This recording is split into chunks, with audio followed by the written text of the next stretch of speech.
Ho, ho, ho, television family. We are back for a Christmas Eve edition of Wake Up Wenatchee Valley. I am Dan Kuntz, 24th day of December. It is a Wednesday. It's pretty cloudy. It's pretty foggy. Some pockets of freezing rain in the upper elevations. We're kind of okay down here in the valley floor. It's 32 degrees. Rain today. When I got up this morning, about 2:45 or so, it was snowing lightly. Didn't stick to the ground. But it's going to be kind of just there. Nothing really exciting to talk about. We're not going to have a white Christmas, at least here in the Wenatchee Valley. Good news for you travelers who have yet to head up into the mountain passes. Blewett and I-90 are going to be just fine. Snow level is going to be at 6,300 feet by about noon or 1 o'clock today. They're not expecting any snow at all in the mountain passes. They're going to get rain, if anything. All those important weather details are coming up. Of course, we're going to be off tomorrow for the holiday, and we're not going to be working on Friday. So I'm going to go ahead and endeavor to give you a 5-star show today. I never do that on a Wednesday. I mean, what's the point? It's Wednesdays, but it's Christmas Eve. I'll do my best to give you a 5-star show today, or double your television viewing pleasure back. Wayne Harris steps into retirement at the end of the year. In fact, at this time tomorrow, he'll be retired. We had a great conversation with Wayne, the outgoing Chelan County coroner. We'll have that for you in the back half of the program. My personal favorite Mike McNaughty opinion, it's my Christmas gift to you. That's coming up as well. Kraken won 3 in a row for them. A bunch of Seahawks are going to the Pro Bowl. Do they even play the Pro Bowl anymore? I don't know. I don't follow those kinds of things. We'll talk about that. We got a good show for you. It's 5-star. Let's do it. Let's see what we have around the Wenatchee Valley and North Central Washington. That, of course, is the valley proper from our Wenatchee Heights camera. The reason that it's so lit up in that lower left-hand corner of the screen, that's the reflection of the cross, which is not too far from where our cameras are. You can see the low clouds and the fog. Our 32 degrees is the cool spot right now. It's already 40 out in the Columbia Basin. Freda and Moses Lake both checking in at 40 degrees right now. They're getting rain as we speak. The Arundel Rock camera looks something like, well, the camera doesn't look like that. We can't show you the camera unless we put a mirror up there, but that's the Arundel Rock location. Looking back towards the Wenatchee Valley, you can see the city lights reflecting on the low clouds and the fog on this Wednesday morning with Turtle Rock right smack dab in the middle of your screen. Downtown Wenatchee. Beautiful. That's City Hall, all lit up in Christmas colors. To the right, of course, we're right across Chelan Avenue from City Hall, and the big tower on the Widener apartment complex doing its thing too on this Christmas morning. And Mac has decided to change his mind. Instead of Hay Canyon, we're going to number 1 Canyon. So there's a beautiful shot of our number 1 Canyon camera. We used that yesterday. As a matter of fact, a lot of people, of course, have today off. Last second Christmas shopping. Friendly reminder, if you are endeavoring to pick me up a present for whatever reason, don't forget I like my Christmas presents very big and very expensive. If you're heading on Highway 2 between Waterville and Cooley City, watch out, folks. It can be a bit dicey this morning. Some light freezing rain is expected until about 9 o'clock tonight. Everybody's going to be well above freezing by the time we get to noon anyway, but it could be a bit dicey in that area. Freezing rain, of course, it falls as rain, then it falls through because it's warmer temperatures at the upper elevations at 7,000 or 8,000 feet. The rain starts coming down. It passes through the pocket of cold air near the surface. It lands as freezing rain. We don't have any reports of any freezing rain in that area, but we're still a ways to go. And one more piece of good news today. Today will be 14 seconds longer than yesterday. And again, passes no problems at all. Blewett's going to see highs in the upper 30s today. No snow on Blewett I-90, Snoqualmie Pass. They're not going to get any measurable snow until Friday and Friday night. And even then, they're only going to get about 3 to 4 inches. Your 7-day forecast brought to you by Colonial Vista Senior Living in Wenatchee, where comfort, care, and community come together. Right now, the snow level is at 2,100 feet. By this afternoon, it'll be at 6,300 feet. It'll be all rain starting at about 9 o'clock this morning. It's going to rain all day. And again, too warm in the mountains for snow up there. So good dose of rain all day today. Rain tapers off tonight. Clouds aren't going anywhere, though. 30 for the overnight low. Lots of clouds on Christmas Day. The snow level in the morning will be at 2,300 feet. By the afternoon tomorrow, it'll be at about 3,000 feet. 60% chance of precipitation. Maybe, just maybe, a couple of light snowflakes early on Christmas morning. And then Christmas night, chance of rain, lots of clouds, 29. You're getting a pattern here. Weekend doesn't look bad once we get to Friday. Partly sunny Friday and a high of 36. Lots of sunshine Saturday, Sunday, and then we get clouds again by the time we get to Sunday afternoon and on into Monday. Temperatures slightly above normal, both for the afternoon highs and the overnight lows. Looking pretty good. Santa is going to need Rudolph with the clouds and the fog and the rain today, but hey, we'll take it. We're going to take a break and come back with your Christmas Eve headlines on this 24th day of December edition of Wake Up in Wenatchee Valley on the NCW Life channel.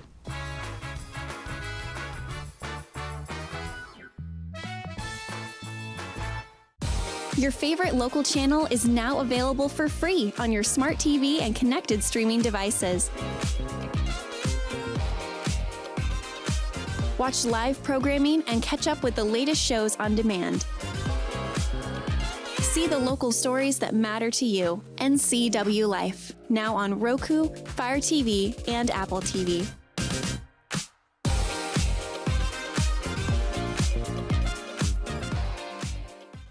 Caught in a conflict? Family, workplace, neighbor, business, housing disputes? Wenatchee Valley Dispute Resolution Center provides mediation services, a cost-effective and efficient way to provide a written resolution to disputes and issues. Plus, we offer mediation training and community education on conflict resolution and communication skills. Contact us to learn more.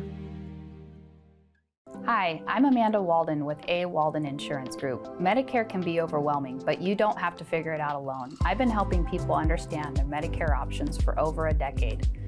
Medicare isn't a one-size-fits-all. I'll help you understand your coverage options so you can feel confident in your decisions. Let's find the right Medicare plan for you. Call me today or come and see me at my office located on South Chelan Avenue in Wenatchee between the YMCA and the Social Security office. I look forward to meeting you soon. Craving fresh Asian comfort food?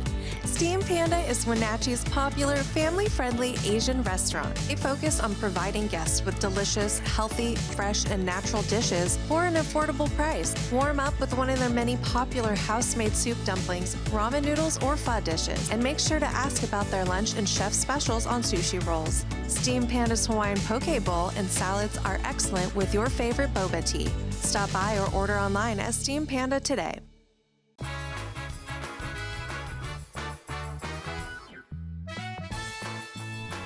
As you can tell from the camera, it's cloudy, it's foggy, light rain with some pockets of freezing rain in some locations. We're at 32 degrees. We're going to be in the upper 30s today. Snow level way up there, 6,300 feet. Basically rain all day today. It should be dry on Christmas Day, but lots of clouds to go with it. It's about 8 minutes after the hour in a 2-to-1 vote on Tuesday morning. Commissioners for the Port of Chelan County passed their resolution approving the creation of a Malaga Tax Increment Finance District, despite rather loud public opposition to the project. The resolution creates a 3,300-acre TIF district to capture future increases in property tax revenues and set those aside to pay for public infrastructure improvements inside that area. Port Commissioner Richard DeRock, he was the only nay vote. He expressed support for the TIF, provided it doesn't adversely affect other agencies, such as the Wenatchee Valley Fire Department. Fire Chief Brian Brett and other public officials in attendance urged the commissioners to delay the vote and consider a last-minute counter-proposal from Chelan County. Jim Kuntz, the CEO of the Port Authority, said the county's plan is promising and urged his commissioners to examine it. Chelan County Commissioner Sean Smith shared his disappointment and said he was, quote, deeply saddened, end quote, by the port's decision to approve the TIF rather than delay the vote. From day one, we've been willing to come and form some sort of a partnership or an agreement, something to work together, and ILA is the first step in doing that. Proof will be in the pudding. We'll see if they truly are willing to engage at this stage, or if this was just another stall tactic or smokescreen that they intentionally did with their minds already made up through a very long deliberation process. Full disclosure, the CEO of the Chelan-Douglas Regional Port Authority is one of my siblings. The Internal Revenue Service has extended federal filing deadlines for individuals and businesses in our state who's been affected by the storms and the flooding of a couple of weeks ago. On December 12th, Governor Bob Ferguson announced that President Donald Trump had approved an emergency declaration involving 16 counties, including Chelan County. Following the disaster declaration, the IRS is permitted to postpone certain tax filing and tax payment deadlines for taxpayers who reside or have businesses in the disaster area. Those affected will have until May 1st of next year to file returns and pay any taxes that were originally due during this time period. The May 1st deadline applies to individual income tax returns and payments normally due on or after December 9th. It also applies to 2025 contributions to IRAs and health savings accounts. Chelan County Solid Waste, they're offering a free disposal voucher program for residents to get rid of all the junk from the windstorms and flood damage. The program runs until January 3rd. It is for residents in Chelan County who have suffered property damage from the storms back on December 10th and 11th. To start a flood disposal voucher, residents must complete an online form, and then you take it to the drop-off locations, which include the Leavenworth Day Pit, the Dryden Transfer Station, and the Chelan County Moderate Risk Waste Facility. When it is time to dispose of the debris, an attendant will review the load before accepting it into the program. The county has guidelines for flood-related debris and woody debris, and residents are encouraged to go to the county's website to decide which location is best for you. The Wenatchee Valley Fire Department is in search of a new fire chief. Current chief Brian Brett is going to be retiring next year. Our media partner, the Wenatchee World, reports the department's Board of Commissioners has received 6 applications so far. One of those applications is a local candidate. Brett says the application window is now closed, but it will reopen in the middle of January through the middle of February. The board is looking for a candidate who can function in a complex wildland urban interface environment and lead and manage an organization of the department's size. The position will pay anywhere from $205,000 a year to $220,000 a year. The board expects the new hire to start by June 1st. Brett says he'll be staying on with the department through the transition period. The Chelan County man facing retrial in an assault case that led to a Chumstick Highway standoff must first undergo a competency evaluation. 50-year-old Abel Wilkes arrested at his trailer home back in 2023 after allegedly threatening a neighbor with a rifle and then hiding inside for 20 hours until a police SWAT team drove him out and arrested him. Wilkes was convicted, sentenced to 45 months, but his conviction was overturned over the summer when an appeals court said testimony at the trial unfairly prejudiced the jury. On Monday, Wilkes' attorney asked that he be evaluated for his mental health status before any trial begins, and Judge Kristen Ferreira agreed. Wilkes must also be tried on a new charge of assault for allegedly pointing a rifle at a police officer during the standoff. A Palisades man is accused of breaking into the firing range used by local law enforcement and making off with life-saving equipment and spent casings that he later sold for scrap. 24-year-old David V. Blake Jr. He was interviewed by Chelan County deputies after a traffic accident last month, and that's when they noticed empty brass ammunition cartridges lying in his vehicle. Blake allegedly admitted to taking the casings from the Malaga firing range. That's where deputies and Wenatchee police practice marksmanship and firearms. Also found in his car an automotive jump start kit and an emergency medical bag, both of them missing from the range since last fall. Blake allegedly confessed to stealing those items and to scavenging nearly 3,000 pounds of brass casings from disposal barrels at the range. He's now charged with burglary, theft, and trafficking stolen property. And the Cascade School Board has earned a spot on the Washington State School Directors Association Boards of Distinction list for the 4th year in a row. The 2025 cohort features 49 school boards across 3 district size categories. The Boards of Distinction program, they emphasize narrowing opportunity gaps, aligning board actions with student success initiatives, and distinguishing board efforts from staff operations. The Cascade Board, made up of 5 members, Trey Eisling, Cindy Garza, Judy Durpak, Mike Warden, and Zachary Miller. Cascade has been named a Board of Distinction since 2022. That's the same year it also earned the Board of the Year title for small school districts. Congratulations. I think they win a year's supply of turtle wax and a version of the home game. That's the news on this Christmas Eve. Get your holiday started by staying in the loop with tonight's news. At 5 o'clock, 6 o'clock, and 10 o'clock tonight, 5, 6, and 10, the traditional on-air times of the NCW Life Evening News. You can also watch it by going to our YouTube page right around 5 o'clock. We'll put a link, by the way, on our Facebook page. We're on Roku. We're on Apple TV. We're on the Amazon Fire Sticky Thingamajiggy. We have an app, we have an X, we have an Instagram, we have a song in our heart, and we have an email address, news@ncwlife.com. 3 in a row for the Kraken. They like playing in California. Proof of that in 2 minutes. You're watching Wake Up Wenatchee Valley on the NCW Life channel.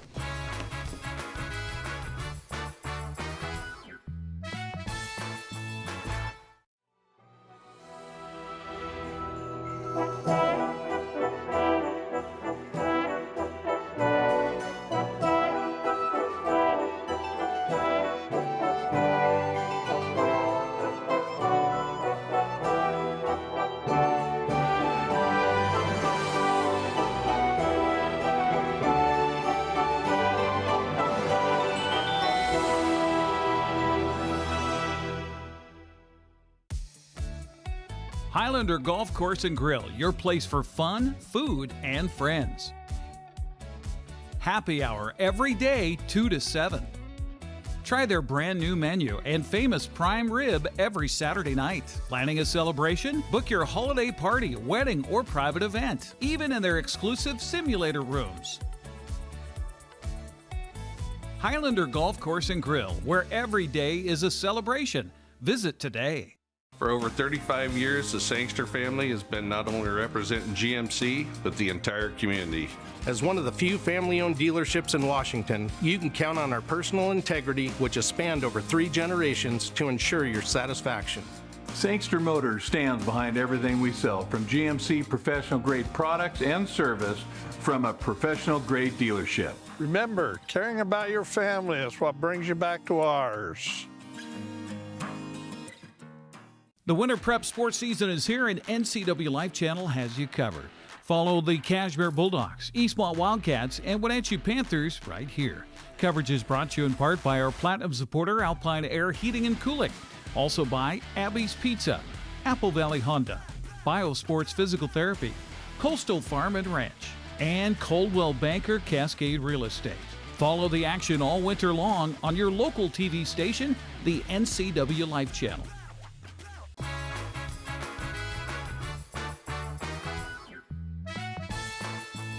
Sports at 18 minutes after the hour. Jordan Eberle had a power play goal. Frederick Goudeau and Ben Myers also scored. They had to hold on, went down to the very end, but the Kraken beat the Kings in LA last night. The final was 3-2. Joey Decord, 35 saves for the Kraken, who have now won 3 in a row after dropping 9 to their previous 10 in regulation. And the Kraken resetting. Chandler Stevenson, watched by Kopitar to the corner. Eberle back to Stevenson. 20 seconds to go. Beniers down low. Eberle shoots. Scores!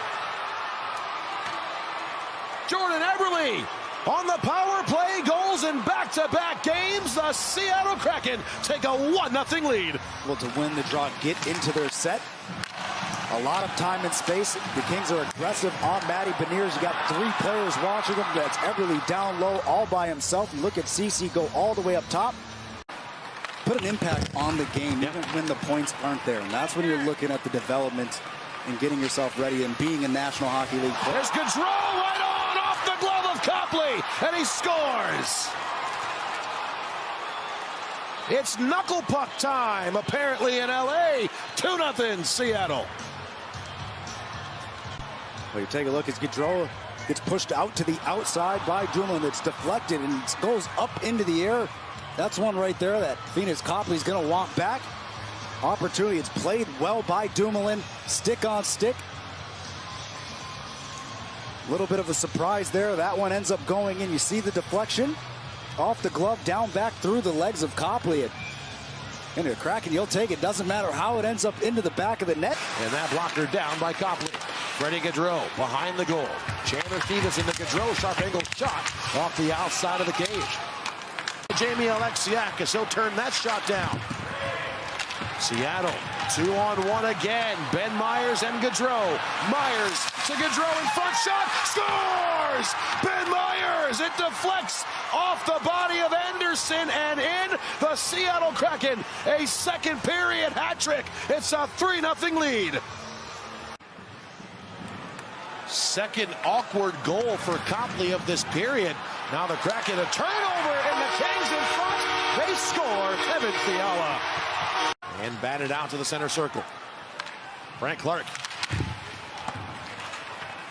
Skates away from Melanson.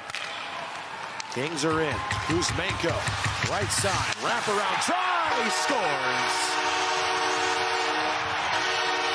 18 seconds left in regulation. Here's Kopitar down low. Fiala bangs it off the post. And this will travel down the ice. He gets a second opportunity just later. Watch it go off the bar all the way down. End up sealing it, but an excellent job and a great team. Adam Larson pins it against the wall. The final seconds tick off the clock. Seattle snaps the streak. 16-1 in game 2s of back-to-backs. No more. They get their third win in a row. Kraken are off until Sunday. They'll be hosting the Philadelphia Flyers at 5 o'clock Sunday afternoon on Kong TV. Seahawks had 6 players named to the Pro Bowl yesterday. That ties for the most of the NFL alongside the Broncos, the Ravens, and the 49ers. And there they are. Quarterback Sam Darnold, receiver Jackson Smith-Njigba, cornerback Devin Witherspoon, defensive end DeMarcus Lawrence, defensive lineman Leonard Williams, and kick returner Rashid Shaheed. Witherspoon, Darnold, Shaheed, and Williams all talked about the honor in front of the media yesterday. You know, just an honor, man. You know, you got to take the accomplishment that come with this. You got to cherish those moments. They don't come by very often, so I'm happy, and I'm grateful for that. It was honestly towards the back. I really never thought about it, but now that it's here, it's kind of a surreal feeling. Super just thankful and blessed in this moment. I think I've told a few guys this, but it's a team award. You know, just to have that honor, and you know, it really reflects the hard work that everyone's put in. You know, starting when we got here in April. So, total team award. It means a lot. I think it's nice to be recognized and you know, honored, and I feel like it's just like a respect thing, honestly. It was interesting though, last year, you know, it meant so much to me when I didn't make it. And then like at the same time when Coach kind of announced it, you know, it's not like I had like I wasn't like jumping for joy. It was kind of just like, I don't know how to explain it. Seahawks will be in Charlotte this weekend to take on the surprising 8-7 Panthers. It'll be Sunday morning, 10 a.m. kickoff on the Columbia Broadcasting System. If you like pro football, there's a schedule for tomorrow. Now, for the first 2 games, you got to have Netflix. Believe it or not, I don't have Netflix. So if you're out there, if you want to go ahead and email me your username and password for Netflix, I'd appreciate it. I do have Prime Video, though, so I can watch the Broncos and the Chiefs if I so desire. NFL football, 3 games on Christmas. And finally, they wrapped up a bunch of holiday tournaments yesterday. Here's your Prep girls basketball scoreboard. Waterville Mansfield knocked off Cascade. Chelan doubled up Quincy. Okanagan, no problems with Kittitas. Zilla got by Kashmir. Zilla, by the way, is really good. Prep boys basketball schedule. Liberty Bell defeated Oak Harbor. Chelan over Columbia out of Burbank. Okanagan knocked off Kittitas. And Zilla completed the sweep of Kashmir in South Central Athletic Conference basketball action. And those are just some of the games that people are playing. The obscure holiday is a drink that is associated with Christmas, but boy, people either love eggnog or they can't stand it. I don't know anybody who just says it's okay. You either love it or you don't. Eggnog, the traditional Christmas time gift. It's, you know, it's a drink. Eggs, milk, cream, sugar, spices, and a little something else. What do you put in eggnog as far as kickers are concerned really depends on where you live. In the United States, the #1 kicker is either bourbon or whiskey to add to your eggnog. In the United Kingdom, they use either sherry or brandy.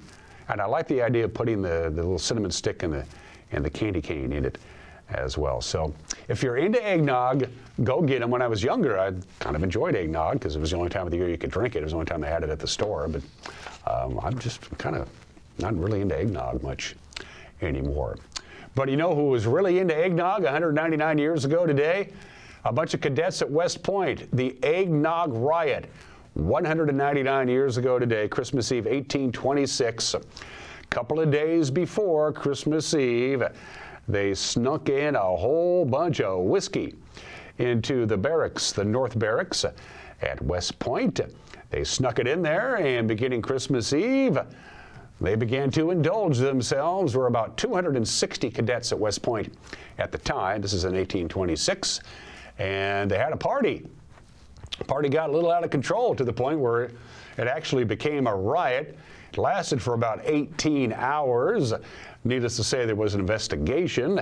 About 70 of the 260 cadets were implicated in the famous eggnog riot of 1826. 20 of them ended up getting court-martialed, and one of the participants in the eggnog riot, although he was not court-martialed, he was disciplined, but he was allowed to stay at West Point, Jefferson Davis, the future president of the Confederacy. So remember, if you're going to consume eggnog, do so responsibly, which they didn't do at West Point 199 years ago today. And here is the Library of Congress the day before December 24th, 1851, because the day after December 24th, 1851, the Library of Congress didn't look like that anymore. It burned. Christmas Eve, 1851, the Library of Congress burns. They lost about 35,000 books, which is about 2/3 of what they had in the joint to begin with. And if you remember correctly, Thomas Jefferson sold his entire library to the Library of Congress because, well, he needed the money. And about 2/3 of Thomas Jefferson's original book collection also went up in flames when the Library of Congress went down on this date in 1851. For those of you who are curious, they rebuilt it. Probably the most eccentric billionaire in this country's history was born on this date, Christmas Eve, 1905. That means Howard Hughes was born 120 years ago today. There are a gazillion Howard Hughes stories, but my favorite one is Thanksgiving Day, 1966. That's when he arrived in Las Vegas by a private railroad car and got a room at the Desert Inn in Las Vegas, and then he wouldn't check out. This was Thanksgiving Day, 1966. By the spring of 1967, he got tired of being harassed by the owners of the Desert Inn, so he bought the damn thing. And then he realized, I have stumbled across the perfect business. People walk in, they empty their wallets, and then they walk back out again. He goes, I want to get into the casino business. And over the next 2 years, Howard Hughes bought the Castaways, he bought the New Frontier, he bought the Landmark, he bought the Sands, he bought the Silver Slipper Casino, which was directly across the street from his 9th floor penthouse. And the only reason he bought the Silver Slipper Casino was to have the Silver Slipper neon sign on the roof moved because it bugged him. It kept him up at night. Howard Hughes, who died under mysterious circumstances in 1976 at the age of 70. Before I forget, or I would never forgive myself, happy birthday to my brother-in-law, Mark. Mark is celebrating a birthday today. He'll be with our family and our friends. I'm not going to tell you how old Mark is. He knows he's 74 years old today. I did it again, didn't I, Malcolm? I said the quiet part out loud, right? I got to stop doing that. For heat and air, call Alpine Air. For heat and air, call Alpine Air. They are our platinum sponsors, and they're sticking with us right into the new year. Thanks, guys. As a personal Christmas gift from me to you, the shortest Mike McNulty opinion of the 300 or so that he has recorded. If you blink, you're going to miss it. And then my conversation with one of my favorite people. I'm wishing Wayne Harris a happy retirement, the outgoing Chelan County coroner. Our chat when we come back. You're watching Wake Up Wenatchee Valley on the NCW Life channel.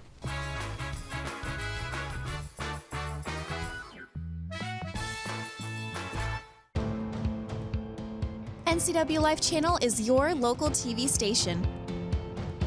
We believe in being the spotlight and mirror to the communities we serve in North Central Washington. Programming on NCW Life would not be possible without our sponsors. Special thanks to our platinum sponsor, Alpine Air. Turn to the experts at Carrier and Alpine Air. Order ready for Susan? During the holiday rush, those might be the best words you can hear all week. At Abby's, you get a night off from cooking, a place to gather with family, and easy holiday catering that everybody loves. For legendary pizza and hospitality, visit Abby's.com. Aloha and Melikaliki Maka from Abby's. End your year with a tropical twist. Our big Hawaiian pizza at a legendary holiday price. Plus, earn $5, $10, $20 or more in free pizza with our holiday gift card offer. Abby's, a legendary holiday pizza tradition. Family roles change with time. You may find yourself being an unpaid caregiver to a loved one. Caregiving can be rewarding, but also stressful. Taking care of yourself is vital. Aging and Adult Care of Central Washington has low or no cost services for unpaid caregivers, such as in-home support, care supplies, and counseling. Connect in your local area by calling Aging and Adult Care at 800-572-4459 and mention you're interested in caregiver support. When flooding hit Serve Wenatchee, their office in Fresh Hope Market were devastated. But their mission to help prevent homelessness in this valley hasn't stopped, and neither will we. I'm Todd McLaughlin, General Manager at Apple Valley Honda. Now through the end of the year, we're donating $25 to Serve Wenatchee every time someone takes a test drive. And if you happen to buy a vehicle, we'll give an additional $100 in your name. Because when our neighbors are in need, this community steps up, and we're proud to be part of that.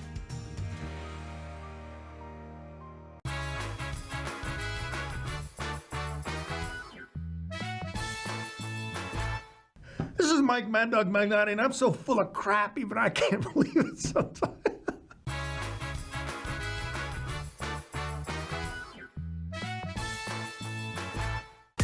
Your favorite local channel is now available for free on your smart TV and connected streaming devices. Watch live programming and catch up with the latest shows on demand. See the local stories that matter to you. NCW Life, now on Roku, Fire TV, and Apple TV.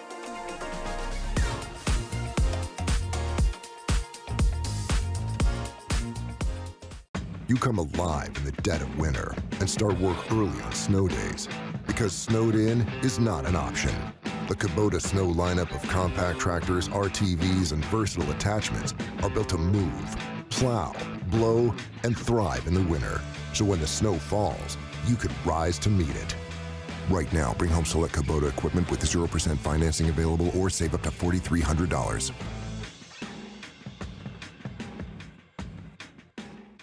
Welcome to Mountain Chick Floral, your go-to flower and plant shop in downtown Wenatchee. Order your holiday centerpiece or special arrangement to bring the holiday cheer into your home or office. Shop Mountain Chick Floral for a wide variety of fun gifts and houseplants, and when you buy a plant and a container, they'll pot it for you, no charge. Weddings, birthdays, anniversaries, shop Mountain Chick Floral in downtown Wenatchee, where every occasion is a reason to celebrate with flowers. The holiday season is here, and life is hectic. Let Merry Maids help simplify yours. You expect a lot, and Merry Maids delivers more. They'll make your home or business sparkle for holiday parties, special events, and family gatherings. They'll customize the cleaning to fit your needs and your budget. Merry Maids are cleaning experts. They're licensed, bonded, and insured. Best of all, your satisfaction is always guaranteed. Visit online, merrymaids.com, and call for a free estimate. Then you can relax. It's done.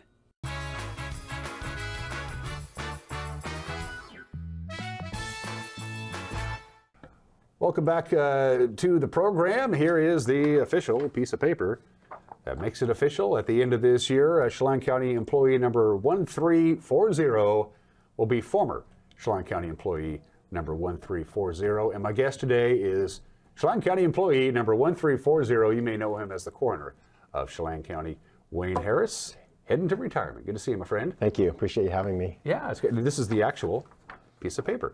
19 years on the job. I'm going to start out with this little story. I bumped into Wayne at the Apple Sox game during the Apple Sox season, and you said, Dan, I've decided I'm going to retire at the end of the year. Your term doesn't expire until the end of next year. Correct. You would have been up for election in November of 2026. And I said, why, Wayne? I mean, why now? And you looked at me and you said, I'm sick and tired of doing autopsies on 20-year-olds. Yeah. I don't want to do that anymore. Let's start with that. That played a role, didn't it? Yes, yeah. A lot of drug overdoses have been rapidly increasing, and going out on all these calls and telling families, and it's mentally and emotionally, just physically also, it became a little bit too much for an older guy like me. It just wears you down to see these these should be young, healthy, vibrant people. Most of them are young, not necessarily all of them young, but most of them young. Yeah, and seeing their lives go down the drain like that. Yes, a lot of them were young, but it's interesting, 30, 40, 50 are a lot of the ages. We even had a 70-year-old lady that overdosed on fentanyl. So it's a vast range of ages. And I think a lot of it is the opioid drug addiction that gripped the nation years ago. It's just held on to a lot of those folks, and they've pivoted to fentanyl. And then the younger kids are getting it because it's inexpensive and highly addictive. Powerful. Very, yeah, very. Last year, the last numbers we have that you gave to us, 37 fatal overdoses last year. That's correct. 2024. How can you differentiate in your job whether it was an accidental, I did too much and I'm gone, as opposed to I don't want to live anymore and I'm doing this? Can you in fact do that? That's really difficult. The only way is if an individual had prior suicide attempts or left a note or texted family or friends and said, I can't live anymore, I'm not gonna do it. So we always generally rule it an accidental death, because when they were taking the drug, did they actually intend to die? And the answer is most likely no. Does it fall on you for the most part to notify next of kin on these things? Yes, I took that role because of my time in the funeral business, the 20 years in the funeral business, working with grieving families. Generally, law enforcement might go do it, but I felt like it was something appropriate for me to do because I could understand their grieving process and help them through it. And also, I can explain to them what the next steps are, where the body has been taken, and will there be an autopsy, won't there be an autopsy, and explain that to them. And it kind of makes it a little easier on them and me. And also, I never leave the scene, or I never leave their home until they have somebody there to help assist them, whether it's family or pastor or friends or neighbors. When it comes to the autopsy of a drug overdose victim, can the family request one? Whether you say they died of a drug overdose. I don't really need to do an autopsy, but are you legally required to do those under those circumstances? No, we're really legally required to do them. All homicides, children under 3 years old are the only two real requirements. The obvious is if somebody's fairly young or middle-aged that has no medical history, we would do one. But because it's county funds, we don't just do them at the family's request, especially if we have medical records or some type of health history that the individual has. And the law enforcement investigates the scene, and we investigate the body, and we can get a pretty good idea of why they died, if it's a sudden natural death as opposed to like a homicide or suicide or falling off a ladder and hitting their head or something like that. 19 years as the coroner, 19 years and 1 month, actually. 19 years and 10 months. 10 months, Yeah. actually. So almost 20 years on the job. Any other trends in your line of work outside of drug overdoses that you've noticed over the last 2 decades? Yes, suicides can kind of ebb and flow. This year, I think we're at 19. Generally, we're around 7 to 10. And I don't know if has anything to do with, I know during COVID, they were up a little bit after, like in 2022 or 23, they were up a little bit. And I'm sure that was COVID fatigue that everyone experienced. There's a lot of people coming over from different counties recreating here, and they'll fall off the mountain or be unprepared and die of the elements. And that has seemed to be up a little bit too, those type of deaths. You mentioned COVID first became an issue in February of 2020. By March, it was a full-blown pandemic. Did you get some guidelines, some things as a coroner say, now this is how you're going to be able to determine that this person died of COVID as opposed to pneumonia Yes. or something like that? How did that learning process work for you? Well, when it first started, every time there was a COVID death in the hospital, we were getting called to report the death to us, and we had to explain to them that COVID is a natural death. You don't need to call us. You need to report that death to the health department. They were tracking statistics. And so after about a month, they all understood that and stopped calling us. But we really struggled with, a lot of times what we would do was take a nose swab, and we would take the swab to the hospital and they would test it for us. And so we were able to determine individuals died of COVID. A lot of people had the flu symptoms, they felt sick, they wouldn't go get tested. They were young and they passed away, and that was our first suspicion. And so having that test to confirm that it was COVID was a very valuable tool. Take me back 20 years. You were in the funeral business. Yes. Before you became a public servant.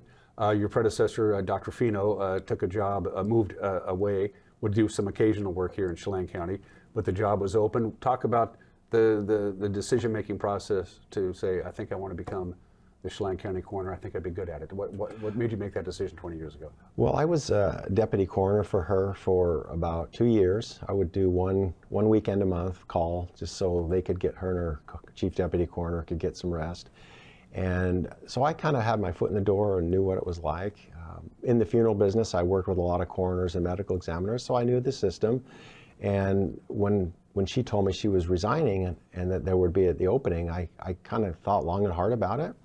At first I thought, well, I don't want to throw my funeral career away and all that schooling I went through for nothing. And then I realized I would still be working with the grieving people and being able to help them. So I decided to put my application in. The Republican committee had 11 people apply. They narrowed it down to 3. The 3 names were given to the commissioners, and I was fortunate enough to be selected. That was in 2006. One of the gentlemen not selected ran against me that year, and I was fortunate enough to win that election. And every year thereafter, I've been unopposed. So it was a very seamless transition. I was a little worried at first that it might be a bit too much, but Dr. Fino was still around, and she was very helpful to get me up to speed. When my mom heard that I was appointed, she said, Wayne, you can't do that. You're not a doctor. I said, Mom, they don't know that. She thought that was pretty good. The process, you're going to be, your last day is the last day of the year. After that, beginning January 1st, the Chelan County Board of Commissioners have 60 days to appoint your successor. Yes. Are you playing any role in that? Talk about the timeline from December 31st to the early part of next year. I am not involved in that at all. I believe they're going to try to act upon that quickly, not leave it vacated too soon. When Dr. Fino left, there was 2 months there before the committee could find somebody. Judge Warren was the coroner, if you remember that. That's right, the late Tom Warren Yes. had to fill in. Yes. And so I think the commissioners will act upon it right away. My chief deputy, Earl Crow, has applied. He's the only one that has applied. The Republican committee obviously will forward his name to the commissioners, and I assume that they'll select him. And the county has allowed funding for a new chief deputy coroner that will take Earl's place. That was my next question. How do you budget? You told them quite a while ago that you were going to be, you made it public that you were going to be leaving before you actually filled out the paperwork. Yes. So this is not a surprise to the Chelan County Commissioners. It's not a surprise, and it was kind of my blunder. I put it in my budget in 2024 in October that I was going to retire, and I was asking for a new position, and I was hoping that we could hire somebody right then and train them up. Well, I forgot that the media listens into the budget hearing. So I got back to my office and all these phone calls of, hey, I heard you're retiring. And I'm like, oh, shoot, I didn't expect it to get out like that, but which is fine. So everyone's known about it for over a year, and we've been gearing up for it. So everything's falling into place. What's the biggest myth and misconception of what the coroner, the elected partisan job of Chelan County coroner? Do people understand what you do on a daily basis? There's got to be some misconceptions that people just assume that isn't true. Yes, when CSI came out, it seemed very glamorous, and a lot of people were getting into it because of that. It is absolutely not glamorous. It's demanding physically. It's demanding emotionally. You make a lot of night calls. There are a lot of 24-hour nights where you don't go home. you are in some very dangerous situations on the highways or up in the hills. There's some very unpleasant scenes that you go to, dealing with the next of kin, explaining to them that there's been a death. It can be anywhere from them standing there speechless to crying to falling on the ground, screaming, yelling. There's no one death notification that's like the other. And that's very difficult emotionally also. But like I mentioned, I'll be 66 in December, the end of December. If I continued with my term, I would have ended at 67. I just physically, just couldn't do it another year, being on call every other week. And I check Social Security, and there's only a $30 difference a month if I go another year. So why do that? Who makes the determination that we need to call the coroner, be it at 1 o'clock in the morning, and then say it's a welfare check? We haven't heard from Jones for 5 or 6 days, and they find his body in his house or his apartment, or there's an accident. Who makes the determination that got to call Wayne on his cell phone, and he's got to come out and do his job? How does that process work? Generally, that's law enforcement. So every death in the county is the jurisdiction of the coroner. Now, there's some death, regardless of the circumstances. Yes, the coroner can take jurisdiction on any death, anywhere, anytime. Naturally, hospital deaths and nursing home deaths, we don't get called on. Those are all pretty much attended medically. Hospice. Yes, hospice. We do get notified of hospice deaths because they die at home. All home deaths are reported to us. Accidents, suicides, homicides, undetermined type of deaths, like somebody's young and they're found dead. Those are all called to us. So when law enforcement or medics get to a scene and somebody's dead in the chair, then they call us, and we determine on the phone whether we're going to go to the scene and investigate it that way, or just take the report and release the person to the funeral home. If they're older and have medical history, then we find a doctor, their doctor will sign the death certificate. If there's no doctor to sign, then we'll examine the body and sign it ourselves.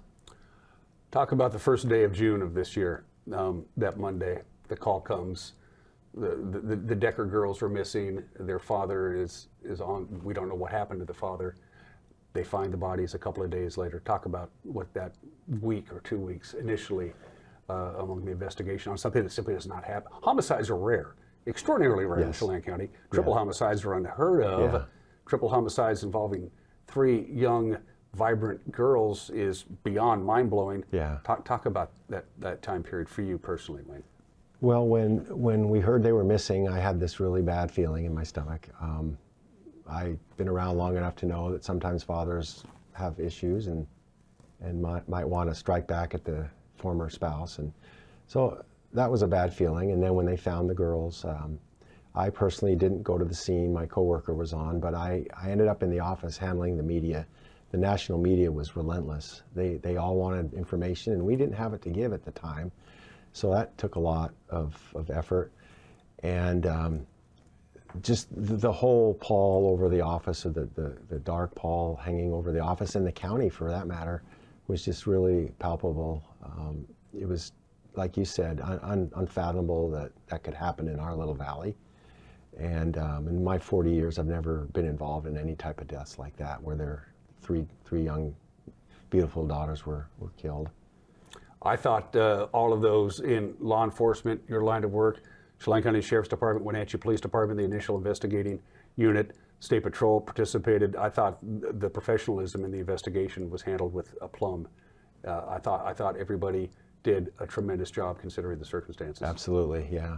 And in a case like that, where you don't know where the father is or the victim or the suspect is, you have to do it by the book, because if he's caught and goes to trial, you don't want any missteps.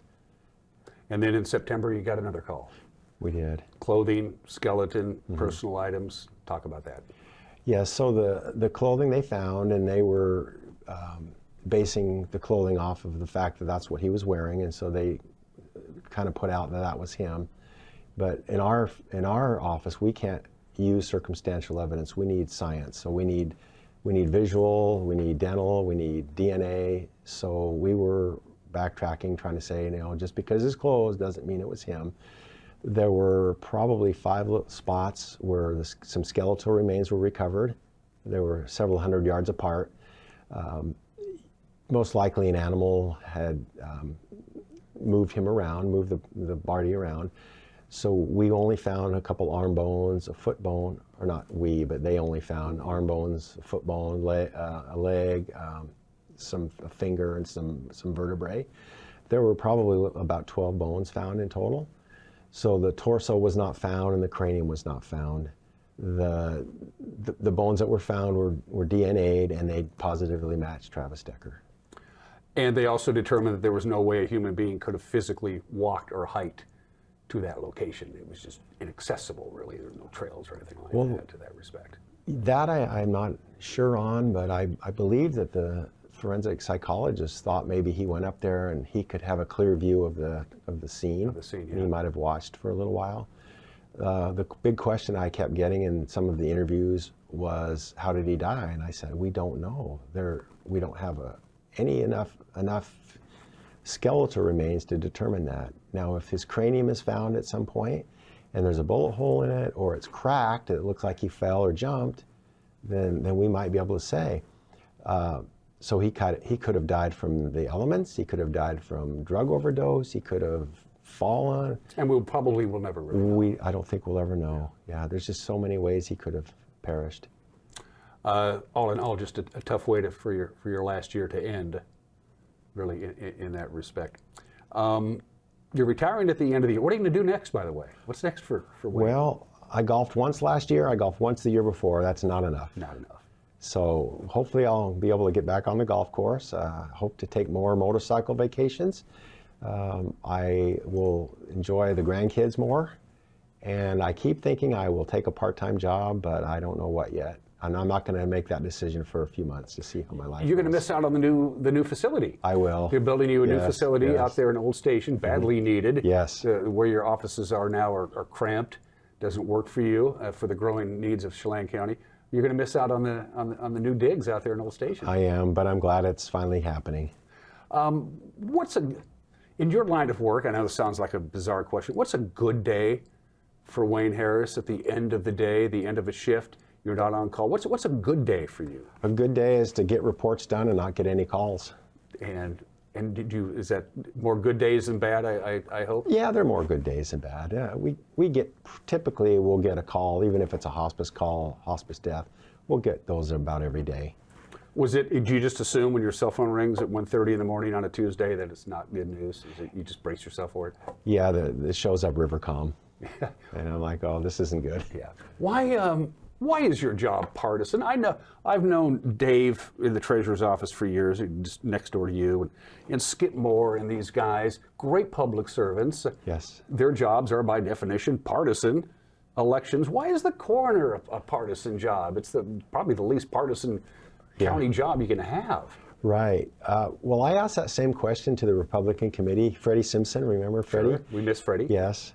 And I said, why? Why is it an elected position? And the only answer that I could get was because we have a budget, and the budget is county funds, and we need to be accountable, transparent, and open to inspection if somebody wants to audit us. And that's the only thing I could get. I'll let you have the last word, Wayne. Any message you have for the folks of Chelan County as you try to lower your handicap from a 17 to a 9? I'll let you have the final word. Take it home, Wayne. Well, I really appreciate the privilege and their trust in electing me year after year. I hope that I've made the situation for people whose loved ones passed away a little bit easier. I know I've made mistakes. I've tried to own those mistakes and right those mistakes. There are some families who I'm sure are not pleased with the findings that we had. We did our best to explain to them, and if we needed to, we would go out of the way to do extra examinations just to put their mind at ease. But I really appreciated the opportunity to serve, and I hope that I made a big difference in people's lives.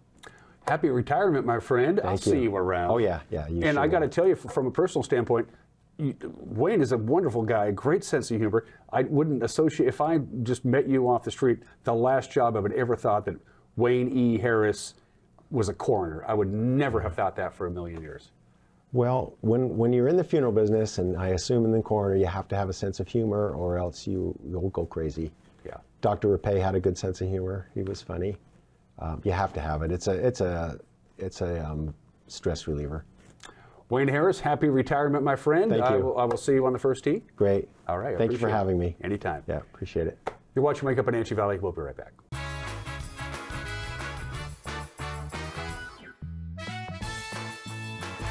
Central Washington Water understands the power of healing waters. If part of your wellness routine includes hot heat from a sauna, Central Washington Water now carries indoor and outdoor infrared and hot rock saunas by Tilo. Research shows there are many health benefits to a cold plunge after a good workout or relaxing time in your sauna. Harness the power of water in a hot spring spa, plug-and-play spas, a Tilo sauna, or a cold plunge tub. Stop by Central Washington Water, your wellness experts. A kitchen that makes mouths water and jaws drop. A bedroom from a dream with a bath from a spa. A walk-in you'd never want to walk out of. A pool like the fountain of youth. And a view that never gets old. When buying or selling a home of the highest standards, it's comforting to be represented by a real estate company with standards to match. Coldwell Banker Global Luxury. Live well with Coldwell.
That's a lovely shot behind me of, that's the Wenatchee Valley there. On this Christmas Eve, quick little shop talk. Friendly reminder, we won't be here tomorrow for Christmas Day proper, where everybody's taking Friday off, and then we get a weekend. We get a 4-day weekend. I love that. Monday's show is not going to be very good. Heads up there. Want to let you know. So no evening news or Wake Up Wenatchee Valley tomorrow for obvious reasons. And we decided to give ourselves a 4-day weekend as well. And coming up next week, we'll be highlighting some of the biggest news stories from the Wenatchee Valley in north central Washington. It was a very newsy year. News, by definition, means a deviation from the norm. I'll just leave it at that. But we were a busy crew this year. We still have one more newscast to get to tonight, though, so no slacking off work-wise. We're done with the rain here as far as heavier rain. It's 34 degrees now. It's raining very lightly here in downtown Wenatchee. But you folks on Highway 2 corridor between Cooley City and Waterville, you're not out of the woods yet. For the next hour or so, you could still have some light freezing rain. It should, if it happens at all, and right now we don't have any reports of it, it'll be done in the next hour or so. And the snow level, which is right now at 2,100 feet, is going to go all the way to 6,300 feet this afternoon. And that means for you folks heading on Blewett or Snoqualmie Pass, you're not going to have any problems at all. There's not going to be any snow at all in Blewett. If anything, it's going to rain there. Blewett's going to see high temperatures warmer than we are here in the Wenatchee Valley. Same deal with I-90, too. They're not expecting any kind of significant snow on Snoqualmie Pass until Friday and Friday night, and even then, it ain't going to be much. From the National Weather Service, that way if you don't like the weather, you can blame the government. 37 today, light rain pretty much all day. Rain tapers off tonight. We'll get down to about 30 for the overnight low. Slight chance of a rain-snow mix in the wee small hours on Christmas Day, and then it switches over to just plain rain because it's going to be just too warm to snow. So no white Christmas for the valley, I'm afraid. High of about 36. You might see some light snowflakes in the upper elevations that surround the Wenatchee Valley. Christmas night, 40% chance of rain, 29 for the overnight low to the weekend. Quite a bit of sunshine Friday with a high of 36. Notice the overnight lows are going to get a little cool, but not bad at all. Merry Christmas, happy holidays. We'll see you Monday. Bye-bye.